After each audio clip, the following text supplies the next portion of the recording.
작은 것은 경이롭기까지 합니다. 우리가 작은 것이 어떠한 것인지 잘 알지 못해서 그렇지, 이 작은 것을 볼 수 있고 또 작은 것을 알게 되어진다면 참으로 경이롭고 놀랍고 또 아름답기까지 하죠. 왜냐하면 이 작은 것이 그냥 크기만 그냥 작은 보잘것없는 것이 아니라 그 작은 것에 만물이 담겨져 있어요. 작은 것에 만물이 담겨져 있고, 비록 작지만 그 작은 것에 만물의 원리와 원칙이 그 안에 담겨져 있다라고 하는 것이에요. 그래서 이 작은 것을 연구하게 되어지면 굉장히 많은 것을 알게 되고 또 깨닫게 되어지죠. 그래서 학자들은 이 작은 것을, 세포와 같이 작은 것을 뭐라고 얘기하냐면 소우주다라고 얘기를 해요. 소우주다, 작은 우주다. 비록 작지만 그것이 또 다른 세계인 것을 우리로 하여금 알게 해주죠. 교회에도 이 세포라고 하는 것은 뭐 낯설지만은 않아요. 왜냐하면 한동안 또 구역 예배를 셀목회에서 셀이라는 표현을 교회에서도 좀 했었어요. 그래서 셀이라고, 이 세포처럼 셀목회를 한다라고 하여서 셀이라고 하는 것이 이 세포인데, 셀이라고 하는 그런 조직 체계를 통하여서 교회도 많이 도용을 했기 때문에 그렇게 낯설지만은 않은 그러한 부분입니다. 이 세포 안에는 핵도 있고요, 또 발전소와 같은 미토콘드리아라고 하는 발전소도 있고, 또 그 안에는 생산 공장, 또 가공 공장이 되어지는 그런 골지체, 또 그 안에서 생산되어지는 리소좀이라고 하는 것은 또 여러 가지 부패한 그런 것들을 녹이는 역할들을 하죠. 이러한 작은 말과 같은 그러한 구성체가 이 세포 안에 있게 되어지는데, 특별히 세포 속에서 살펴보기 원하는 것은 세포막이에요. 막. 이 멤브레인이라고 하는 셀 멤브레인이라고 하는 이 세포막이 있는데요. 이 막에 대해서 주목해야 될 바가 있어요. 이 막이 어떠한 역할을 하냐면 선택적 투과를 한다라고 하는 것이에요. 선택적 투과. 이게 뭐냐면요, 받아들이는 것이 있고 받아들이지 않는 것이 있어요. 선택적 투과를 해요. 이 막이, 세포에 있는 그 막이 완전히 바깥 세상하고 단절된다면, 막혀있다면 어떻게 될까요? 어떻게 되겠어요? 죽을 수밖에 없어요. 들어가는 것이 없고 나오는 것이 없다. 세포 안에 들어오는 것이 없고 나가는 것이 없다. 이 세포 안에도 더러운 것들이 쌓여요. 이산화탄소도 쌓여요. 여러 가지 조직들이 파괴된 것도 쌓여요. 그런 것들을 리소좀이 또 녹여주기도 하고, 또 이러한 것들을 바깥으로 배출해 나가야 돼요. 바깥으로 나가야 될 것들이 있어요. 그런가 하면 산소도 들어와야 돼요. 또 여러 가지 영양도 들어와야 돼요. 이 들어와야 되는 것이 있고 나가야 되는 것이 있어요. 그것을 이 세포막이 중요해요. 선택적 투과를 한다. 받아들일 건 받아들이고 받아들이지 말아야 될 거는 막는 거죠. 이거를 다른 말로 하면 소통이라고 얘기할 수 있을 거예요. 소통한다. 우리가 뭐와 소통해야 됩니까? 우리가 세상과 소통해야 돼요. 세상과 소통하지 않으면 어떠한 현상이 일어납니까? 그냥 막혀있는 셀과 세포와 같은 거예요. 세상과 소통이 없어요. 세상에서 받아들일 건 받아들이고 또 받아들이지 말아야 될 것은 받아들이지 말아야 된다라고 하는 것이, 그것이 세상 말로는 소통이고요, 우리에게도 일반적으로 소통이고, 조금 더 영적으로 교회 안에서 이야기를 하자면 분별이다라고 하는 것이, 분별하다. 분별해야 돼요. 내가 받아들일 것인가, 받아들이지 말 것인가, 내 안에 들어와야 될 것인가, 들어와서는 안 될 것인가. 이 소통이 있고 분별함이 있어야 돼요. 개인도 그래요. 교회도 그래요. 교회가 세상에서 나아가면서 교회도 세상 속에 있는 공동체예요. 교회라고 하는 공동체가 세상과 담을 쌓고 소통하지 않게 된다면 어떻게 될까요? 교회는 교회로서 죽을 수밖에 없어요. 소통하지 않는다. 세상으로부터 받아들여야 돼요. 또 세상으로부터 들어오지 말게 해야 돼요. 분별해야 돼요. 이런 소통이 없으면 어떻게 됩니까? 교회는 자꾸 쪼그라들고 메말라지고 결국은 죽을 수밖에 없는 도태될 수 없는 그러한 조직이 될 수밖에 없다라고 하는 것이. 그래서 이 세포막이 중요한데, 이 세포막의 이 건강한 세포막, 더 나아가 이것이 조금 더 생물학적으로 얘기를 한다면 면역력이 있어야 된다라고 하는 것이. 면역이 있어야 돼. 건강해야 돼. 건강하면 어떻게 됩니까? 받아들일 거 받아들이고 안 받아들일 거 안 받아들이고. 조금 잘못 받아들여도 면역력이 있으면 어떻게 될까요? 그 모든 것을 이겨나갈 수 있어요. 면역력이 없고 건강하지 않으면 어떻게 돼요? 조금만 잘못된 것이 들어오면 면역의 반대가 뭘까요? 감염되고 말아요. 병원체에 의해서 감염된다라고 하는 것이죠. 우리의 신앙이 감염된다라고 하는 것이죠. 저와 여러분의 신앙이 여러 가지 어려움들과 세상 속에서도 이기시기를 주님의 이름으로 축원드립니다.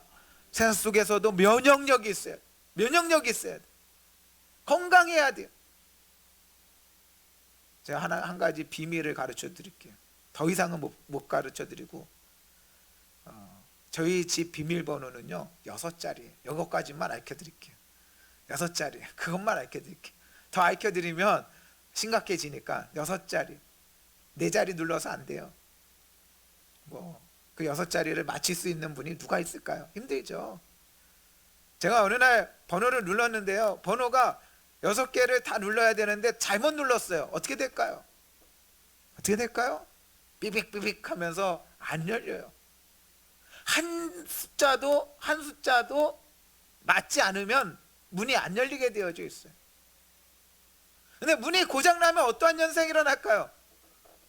6개가 아니라 8개를 눌러도 문이 열릴 수가 있고, 또 안 맞는 숫자가 2개나 되는데도 오히려 열리고, 이것은 굉장히 세포로 얘기하면 병든 세포와 같은 거예요. 아무거나 막 받아들이는 것이에요. 다 아무거나 감염되는 것이에요. 뚝이 무너져 버리는 것이에요. 막이 무너져 버리는 것이에요. 다 들어오고 마는 것이에요. 여러분, 우리가 세포의 막이 건강해야 되는 것처럼 우리가 건강해야 될 줄 믿습니다. 이 건강함을 주는 게 뭘까요? 이 건강함을 주는 게 분별력이에요. 이 건강함을 주는 것이 말씀과 기도예요. 말씀과 기도로 무장되지 않으면 이것이 내가 받아들여도 될까 안 될까 구분할 수가 없어요. 저와 여러분 가운데 말씀이 무장함이 있어야 돼요. 또 기도로 무장돼야 돼요. 기도와 말씀이 없으면 우리가 무너진 뚝과 같이 그렇게 될 수밖에 없다라고 하는 것을 우리는 기억해야 됩니다. 성지 순례에 대한 관심이 많이 있는데요, 국내 성지 순례 중에 가볼 만한 곳들이 많이 있어요. 사실 그동안 많이 우리 성도들에게 그동안은 어떻게 보면 신뢰 교육을 많이 했죠. 근데 앞으로는 좀 데리고 다니려고 해요, 제가. 그래서 저번에도 강화 우리가 갔다 왔는데, 또 두 번째로 만약에 간다라고 한다면 서소문 역사박물관 한번 가보면 좋을 것 같아요. 그리 멀지 않아요. 그리 멀지 않고 서울역 근처에 서소문 역사박물관. 외적으로는 역사박물관이지만 내적으로는 가톨릭 성지예요. 가톨릭 성지, 순례자 성지예요.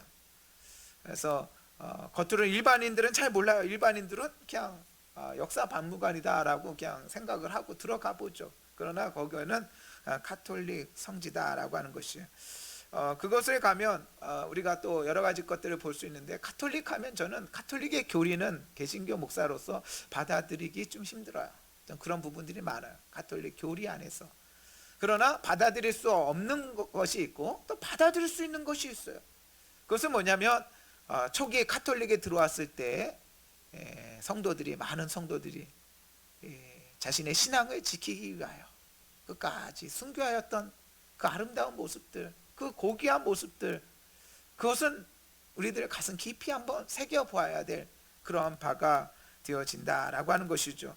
서울역에서 그리 멀지 않습니다. 서울역에서 걸어서 10분 정도, 서울역에 내리면 그곳에서 10분 정도 가면 그곳에 서소문 역사박물관이라고 있어요. 지상에서 이렇게 보면 녹지예요. 공원이에요. 그냥 공원이구나. 그냥 여러 건물들 사이에 있는 어떠한 녹지 공간이, 그러나 겉은 녹지지만 지하 3층으로 전시관이 마련되어져 있어요. 아마 갔다 오게 되어지면 여러 조각 예술품들이 있고요. 조각 예술품들, 또 유품들, 또 영상 아트, 그 안에 있는 여러 가지 그 물품들을 보고 그 시설을 보면 그 아마 갔다 오는 것만으로도 우리의 어떠한 수준이, 문화 수준이 현대적으로 너무 잘 만들었어요. 부럽게 잘 만들었어요. 거기다가 또 무료예요. 그냥 가서 열 체크 한번 하고 들어가면 되고, 지금은요 사람도 없어요. 가보면 그 넓은 공간에 사람이 없어요. 거기서 안내하고 지키는 사람들은 있지만 관람하는 실제적 사람들은 거의 없어요. 많이 없어요. 그래서 아마 가기에도 좋고 위험성도 뭐 덜하고 또 가깝기도 하고, 그래서 괜찮은 그런 바가 되어집니다. 우리나라 개신교보다 가톨릭이 딱 100년, 어떻게 정확하게 100년 먼저 들어왔어요. 우리나라 언더우드 아펜젤러가 1884년 들어왔는데, 이 이승훈의 어떠한 세례와 또 가톨릭이 들어온 것이 1784년, 그러니까 딱 100년 전에 들어왔는데, 우리는 얼마나 감사해요. 우리는 들어오면서 교회를 교육기관을 통하여 또 의료시설을 통하여 현대적인 여러 가지 일들을 하여서 기여하고 또 이렇게 잘 정착되었어요. 그러나 가톨릭은 처음 들어왔을 때 격동하는, 조선의 어떤 말적인 그러한 격동하는 시대 속에서 새로운 이 학문과 함께 들어오면서 이 가톨릭이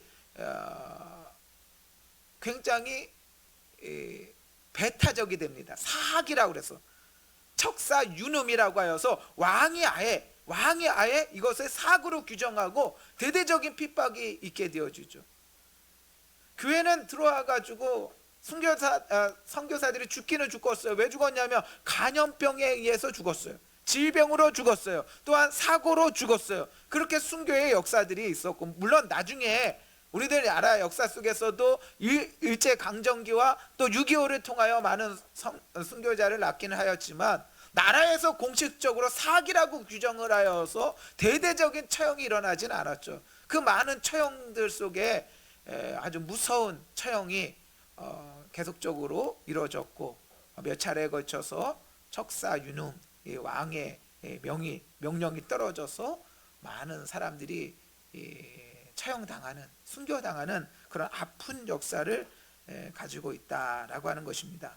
그 중에서도 이 서소문 사거리는 아주 대표적인 곳이에요. 서소문 사거리, 남대문이 있고 서대문 사이의 간문으로 서소문이라고 있고, 서수문 밖 네거리가 굉장히 그 물류가 집합되어지는 그러한 지역이에요.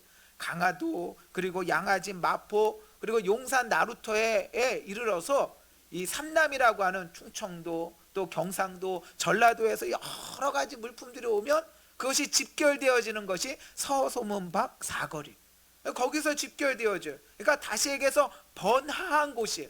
당시에 굉장히 번화한 곳에, 그곳에 나라의 공식 이 차명장을 만드는 거예요.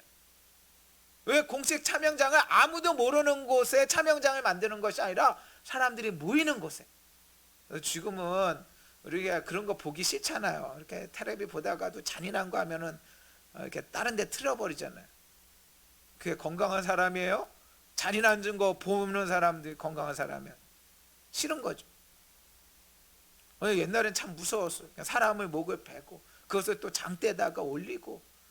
왜 그렇게 일을 했어요? 일벌받게 하는 거야. 일벌받게. 무서움과 공포를 주어서, 사람들로 하여금 무서움과 공포를 주어서 그것을 교육하는 그런 기능을 하죠. 당시에 당곡의 새남터, 또 절두산, 그리고 그 중에 하나로 많은 가톨릭 신자들이 또한 차명되어진 곳이 서소문 밖 사거리다라고 하는 것이에요. 그래서 한번 그곳에 한번 가보세요. 가보시고, 제가 못 가시더라도 제가 한번 광고해서 가실 수 있는 분들만 토요일날 잠깐 가면 서울역에서 10분 거리, 야 얼마나 너무 놀라워요. 어떻게 이런 곳에 이렇게 펼쳐진 100억 이상을 나라 돈으로 해갖고, 예전에 교황이 온다 뭔다 해가지고 나라 돈 해갖고 큰 돈을 들여갖고 아주 잘 지어진 그런 곳입니다. 그곳에 가면 입구에 들어가기 전에 한번 볼까요? 그 전에 들어가보면 이러한 조각상이 하나 있어요. 입구에 실제적으로 들어가기 전에 조금 더 확대가 될까요? 그래서 보면 그냥 노숙자잖아요. 노숙자. 근데 그냥 노숙자가 아니라 작품명은 노숙자 예수입니다. 노숙자 예수. 예수님 걸 어떻게 알 수 있을까요? 발을 보면 알 수 있죠. 발을 보면 그 못자국이 난 그 발을 보면서 노숙자 예수라고 하는 그러한 어떤 조각품이 되어져요. 그래서 그곳에서 카톨릭 신자 기도하는 모습도 보고 있고요. 근데 이제 제가 그냥 생각을 하는 거예요. 이 모습을 통하여 교육하는 게 느끼는 거 있잖아요. 그러니까 다 말 표현 못해도 우리가 언변이 좀 어려워서 이렇게 다 모여도 이 글을 보면서 뭔가 이렇게 노숙자 예수라고 하는 이 조각상이 우리들 가운데 주는 그러한 교훈이 있을 거 아니에요. 그냥 느끼는 거죠. 그냥 느끼는 건데 중요한 거는 노숙자 예수는 있는데 노숙자는 없어요. 노숙자 예수는 있는데 그곳이 너무 깔끔하고 깨끗하고 그냥 좀 생각하게 하는 거예요. 그냥 제 생각을 좀 나누고 또 오늘 메시지와 함께 더불어서 함께 나누는 거예요. 노숙자 예수는 있는데 노숙자는 없어요. 노숙자는 어디에 있냐? 10분 거리에 있어요. 서울역에 있어요. 노숙자 서울역에 가면 거기가 최고 많이 모이는 데죠. 어렵지 않아요. 노숙자들이 모여서 신발도 안 신었어요. 발을 보는 거 어렵지 않아요. 발이 다 터 있고 각질 난 그 발 어떻게 저렇게 사나. 인생의 마지막 사람이죠. 인생의 마지막을 보여주는 그런 인생이 주민등록 다 말소되어져 있고 가다가 마지막 간 곳이 바로 그곳이죠. 그 노숙자들을 보는데 우리를 하여금 한번 생각해 보게 되는 그런 바이다라고 하는 것이에요. 여러분, 예수를 믿는다라고 하는 것이 과연 쉬운 일입니까? 예수를 믿는다라고 하는 것, 여러분 어쩌면 우리는 너무 쉽게 생각하고 쉽게 믿지는 않는가? 구원이 어렵다라고 얘기하는 것은 아니에요. 그러나 우리는 예수를 믿는다라고 하는 것을 너무나 쉽게 받아들이고 쉽게 생각하는 그러한 경향은 있지 않은가라고 하는 것을 이 시간 함께 나누고 싶습니다. 두 번째 부르심이 있습니다. 주님의 두 번째 부르심이 있어요. 제자들을 주님께서 부르실 때 나를 따라오라, 내가 너희를 사람 낚는 어부가 되게 하리라 라고 말씀하시며 뭔가 우리들로 하여금 벅차오르고 또 소망 있고 기대를 가지고 주님을 따라가는 그러한 삶이 있죠. 그러나 두 번째 부르심이 다시 한번 선포되어집니다. 아무든지 나를 따라오려거든 자기를 부인하고 자기 십자가를 지고 나를 따를 것이니라. 두 번째 부르심은 우리 자신을 바라보게 해요.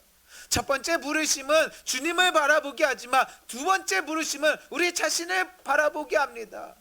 먼저 자기를 부인하라라고 하는 것이에요. 우리 자신을 돌아보게 하는 것이에요. 자신을 돌아보지 아니하고는 주님을 따라갈 수가 없죠.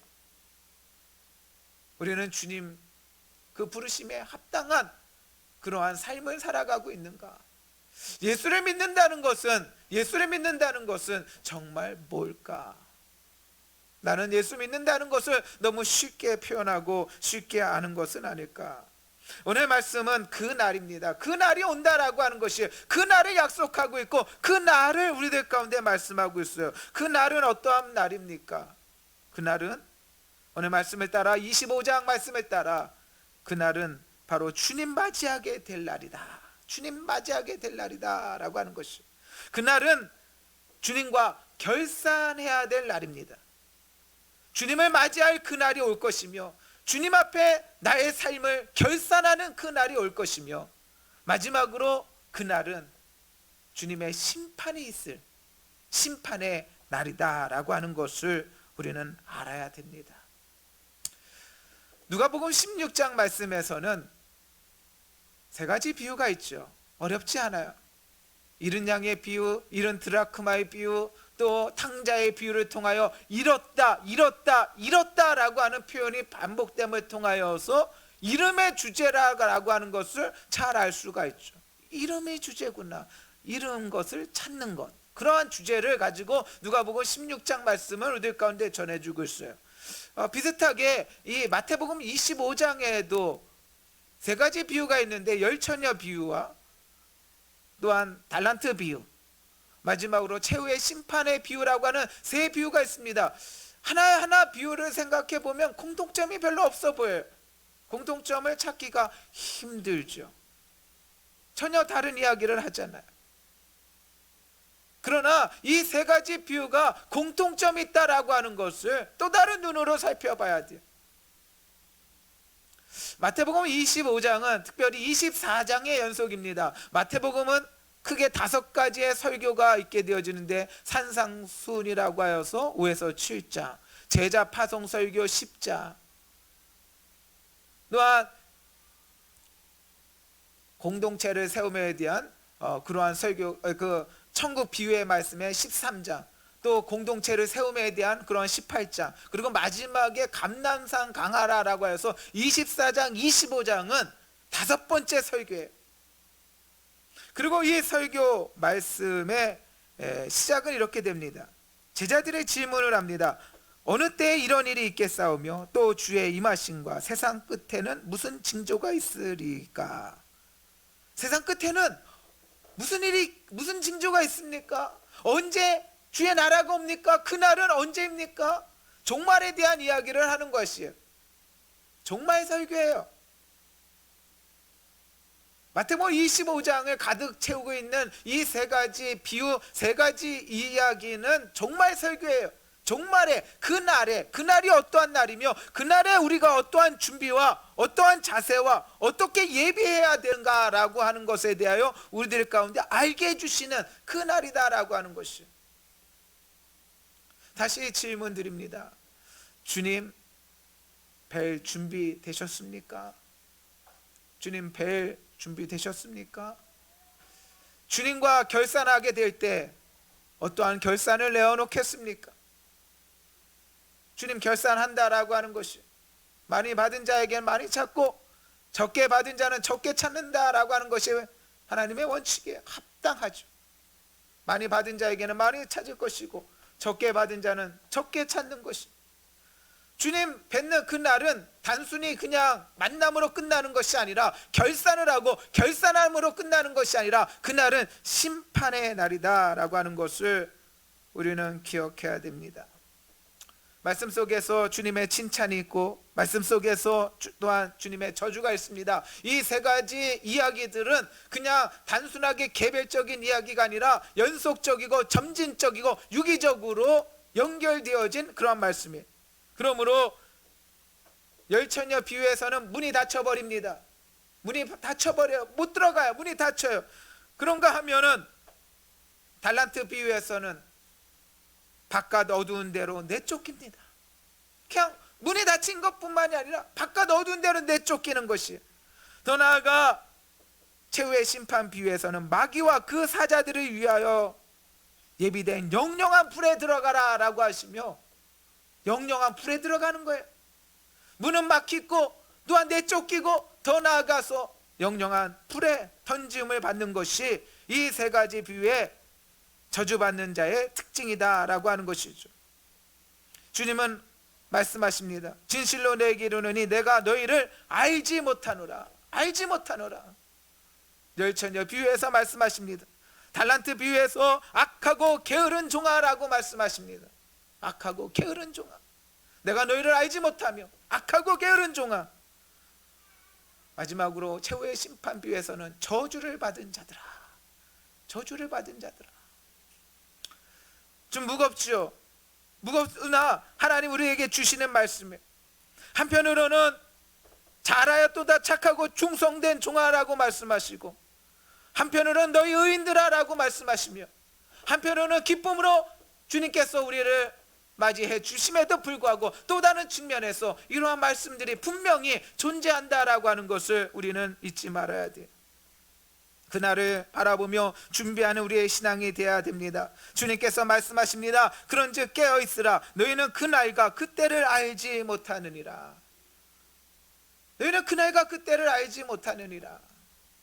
어떠한 말씀이에요? 준비함이 있어야 돼요. 준비함이. 여러분, 예배 그냥 오는 게 아니라 준비하고 오는 거예요. 준비하고 오는 거예요. 누구 만날 때 준비하고 만나는 거예요. 우리가 사람을 만날 때도 준비하고 만납니다. 설교를 할 때도 준비를 해서 설교를 하죠. 그냥 와갖고 하는 설교하는 거 아니에요. 준비를 하는 거예요. 사람을 만날 때도 준비를 합니다. 우리가 주님 만날 때 어떡합니까? 준비해야 돼요. 어떠한 준비입니까? 뭘 준비합니까? 다른 거 아니에요. 주님께서 주시는 것들, 주님께서 주시는 것들로 우리를 채워나가는 거예요. 그게 준비예요. 세상 것으로 채우는 것이 아니라 우리 안에 있는 세상 것들 자꾸 비워나가고, 세상적인 생각들 비워나가고, 세상적인 원리와 가치들 비워나가고, 물들지 아니하고 주님께서 주시는 말씀으로, 성령으로, 은혜로 우리를 채워나가는 것, 그것이 바로 자신을 단장하는 거예요. 자신을 단장하는 거. 신부가 신랑을 맞이할 때 자신을 아름답게 하잖아요. 우리가 무엇으로 아름답게 할까요? 세상의 것으로 아름답게 하는 것이 아니에요. 하나님 보시기에 아름다운 것은 하나님께서 주시는 그 은혜의 것들로 우리를 채워나갈 때 그것이 하나님 앞에 아름다운 것이 되어지는 것이죠.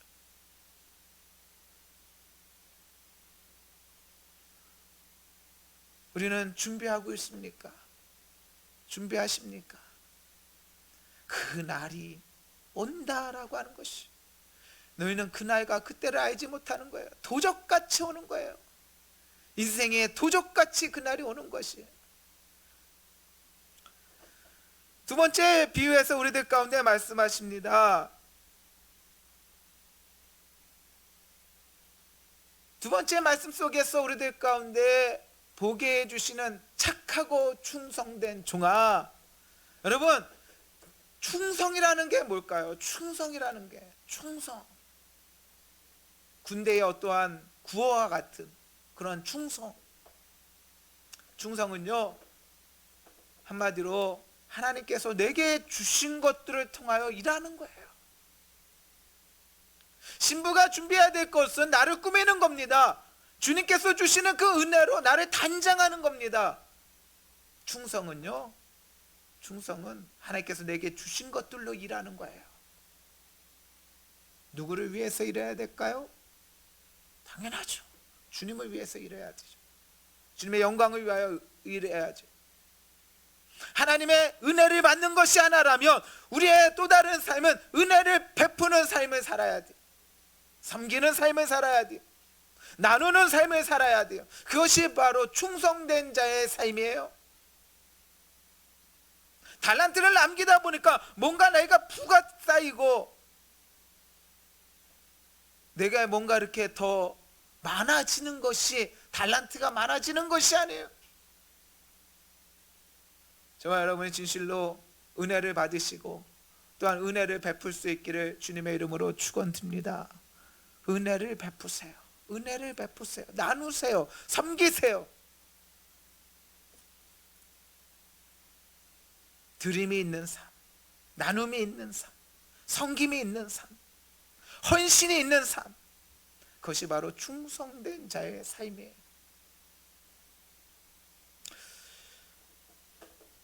준비되십니까? 라고 물었습니다.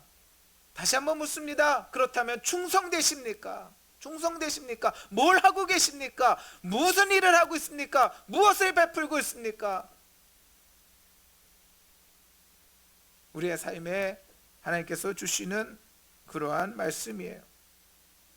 마지막, 오늘 본문 말씀 조금 길죠. 길어도 마지막이니까 이렇게 길고 중요하니까 또 우리들 가운데 주시지 않겠습니까? 31절 말씀은 확연하게 그 날이 어떠한 날인지를 알게 합니다. 인자가 자기 영광으로 모든 천사와 함께 올 때 자기 영광의 보좌에 앉으리니. 얼마나 위엄 있게 오십니까? 주님의 오심의 초림은 아무도 모르게, 또한 구유에 초라하게 오셨지만 다시 오신 주님, 재림의 주님은 결코 그러한 주님의 모습이 아니에요. 영광의 주님이십니다. 그리고 우리들을 심판하시는 그러한 바가 되어지죠. 김구 선생님의 말이 생각이 나요. 김구 선생님이 그런 말을 하시죠. 집은 좁아도 살 수 있지만 마음이 좁으면 같이 못 산다. 집은 좁아도 산대요. 근데 마음은 좁으면 같이 못 산대요. 넓은 마음을 가지시기를 주님의 이름으로 축원드립니다.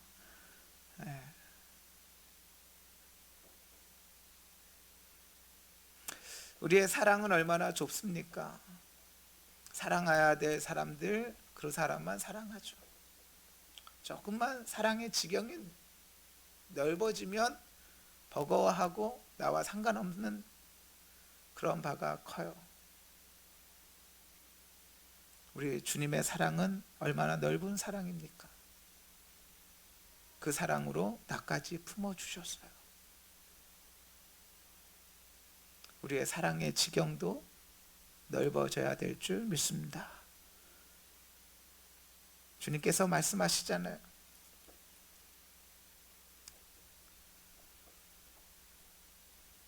여기 있는 사람들 중에 지극히 작은 자 하나에게 한 것이 바로 나에게 한 것이며, 반대로 지극히 작은 자 하나에게 하지 아니한 것이 바로 나에게 하지 아니한 것이니라. 가을이 깊어져 가고 있습니다. 가을만 깊어지는 것이 아니라 우리의 인생도 깊어지는 것 같습니다. 한 것도 없는 것 같은데 또 올 한 해도 갔고 우리의 인생도 이렇게 흐르고 있습니다. 주님 뵐 그날이 옴을 다시 한번 마음에 깊이 있게 새기고 주님의 만날 그날을 준비하고 예비할 수 있는 저와 여러분의 귀하고 복된 삶이 다 되시기를 주님의 이름으로 축원드립니다. 아멘. 기도합니다.